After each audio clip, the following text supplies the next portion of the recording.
Hello everyone. In today's class we will learn about the photoacoustic and thermal lens spectroscopic methods which belongs to the photothermal spectroscopic techniques. So a photothermal spectroscopy is a group of high sensitive methods which are used to measure the optical absorption and thermal characteristics of a sample. So the basis of any photothermal spectroscopic method is a photo-induced changes in the thermal state of the samples. So when the light energy is absorbed and not lost by the subsequent emissions, which can result in the sample heating. So this heating which can result in a temperature change as well as changes in the thermodynamic parameters of the sample which are related to the temperatures. So the measurement of the temperature, the pressure or density changes that occurs due to the optical absorptions are ultimately the basis of any type of photothermal spectroscopic methods. So in a photothermal methods, there will be an optical excitations and thereby the sample will absorb that energy which goes to the excited state and subsequently it has to relax. So in a non-radiative decay, there can be an increasing temperatures which can result in the density change of the sample, or also you can create some pressure changes which are called the acoustic waves. So we can optically probe the changes in the density, for example the refractive index change. Also we can do the we can measure the acoustic waves and thereby we can study the absorptions and thereby we will get a photothermal signals which can give more details about the sample.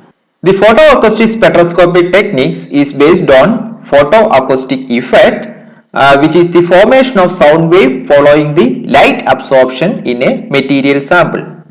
The photoacoustic spectroscopy is the measurement of the effect of the absorbed electromagnetic energy which is of light on a matter by means of acoustic detections. So in this case the incident energy is in the form of light waves and we detect the acoustic or sound waves. Photoacoustic spectroscopy, which is also called the optoacoustic spectroscopic method, and it is based on light absorption effects, utilizes the transformation of radiation energy by gases, liquids and also solid into the acoustic energy. When there is an absorption of light by the sample at a particular wavelength or wave number, a sound is produced which is called the acoustic signal. So here you can see a basic schematic of the setup in a photoacoustic spectroscopic method.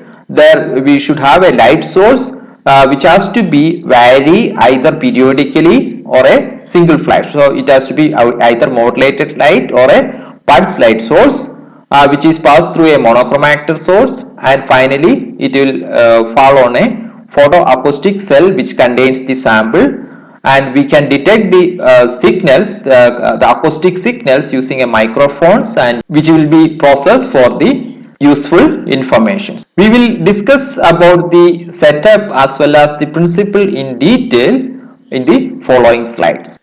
Next we will discuss about the principle of photoacoustic spectroscopy.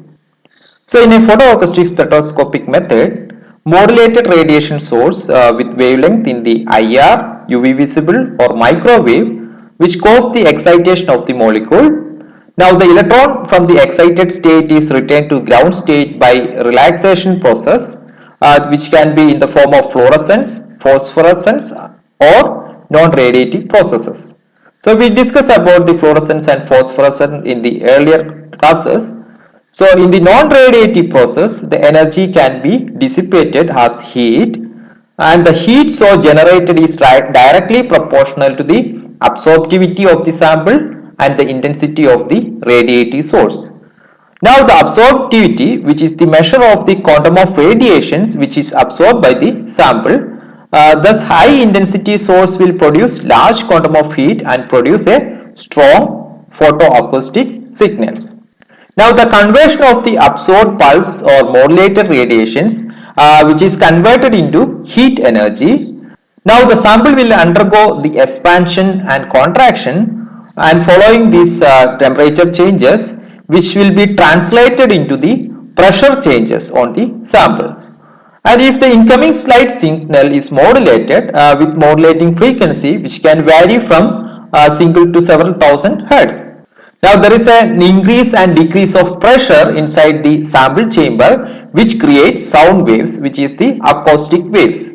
So varying the wavelength of the incoming light source will change the amount of light absorbed by the sample, thereby the amount of pressure changes occurs and thereby the amount of sound produced, and we can have a spectrum of these acoustic waves, which are the loudness versus the wavelength which can be produced, which is the spectrum. So these photoacoustic signal obtained from the various pressure sensors, which will be depending on the physical property of the systems, the mechanism that creates the photoacoustic signals, the light absorbing of the material, the dynamics of the excited state, and the relaxation and modulation frequency of the pulse profile of the radiations. Regarding the instrumentation for a photoacoustic spectroscopy, the essential components are: the first one is the radiation source, and the selection of radiation source will depend on the kind of sample we study. So the broadest range of wavelength can be used from UV visible or infrared regions, and if you are using a xenon arc lamp which can have wavelength ranged from 250 to 2500 nanometer. And this light source should be connected with a monochrome actor, which is the second component, which is used for the wavelength selections. So this can be based on a grating or a interferometer based techniques. We need to modulate the output of monochrome actor, and there are different methods of modulations are available. In this case, it is performed using a chopper. By modulating the radiation source at an acoustic frequency, the temperature changes periodically, giving rise to a periodical pressure changes, which can be observed as an acoustic signals. In the gas phase, the effect can be detected with a sensitive microphone. Next, we need to have a photoacoustic cell, which is actually a chamber containing the sample, which consisting of a small well-sealed vessel fitted with a highly sensitive microphone. So making the cell volume as small as possible, which will increase the sensitivity, and the cell is mounted on a vibration isolation stand in order to eliminate any vibration from the floor that can generate noise signals. Next is the detector, amplifier and recorder part. So detector is the normally a crystal microphone which uses a piezoelectric crystal as its transducer. Lock-in amplifier is one of the powerful tool for signal detections in the case of photoacoustic spectroscopy of gaseous samples, which can be used within a noise environment. The photoacoustic method has found many applications. It has been utilized to quantitatively measure the macromolecules such as proteins. Photoacoustic spectroscopy also has many military applications. One such application is the detection of toxic chemical agents. The sensitivity of the photoacoustic spectroscopy makes it an ideal analysis techniques for detecting trace chemicals associated with chemical attacks. It is used to study the biological sample such as blood, skin, eye lenses, tumors and drug-laced tissues. Next, we will learn about the thermal lens spectroscopic techniques. It is another type of the photothermal spectroscopic techniques, and which consists of measuring the effect induced by the relaxation of molecule excited by the photons. In the case of photoacoustic method, we learn about the pressure wave generated due to the heating of the sample, and thereby the acoustic waves are detected using some microphone kind of devices. So in thermal lens techniques, which is based on the measurement of temperature rise that is produced in a sample as a result of the non-radiative relaxation of energy absorbed from a laser source or any other light source. The photothermal lens resulted from the optical absorption and heating of the sample, as in the case of photoacoustic method. In regions it localized to extent of the excitation source. Here the lens which is created through the temperature dependence of the sample refractive index.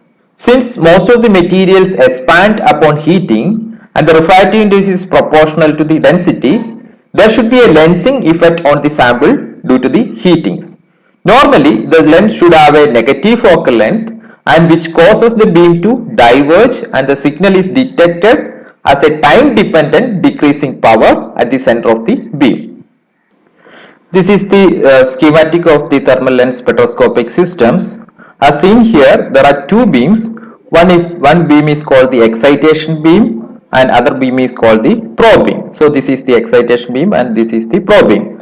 So we can have two configuration where two beam can be collinear or perpendicular. So in one of the cases, the excitation beam and probe beam can be along the same directions, and in this case it is perpendicular direction. So this is more appropriate configuration, because in the collinear configuration we need to have a filtration of the excitation beam, which will be more difficult. In order to have an online analysis and reducing the sample volume, a pulse laser is normally chosen as the excitation beam, and the probe beam should be a continuous wave laser, something like a helium neon laser. The thermal lens filament form can be seen as a spherical lens for the probe beam. So this is the representation of that thermal lens created. So this is the figure which shows the temperature profile of the sample which shows that there is a variation of temperature along the sample that will create a varied refractive index across the sample profile, which will then act as a lensing medium.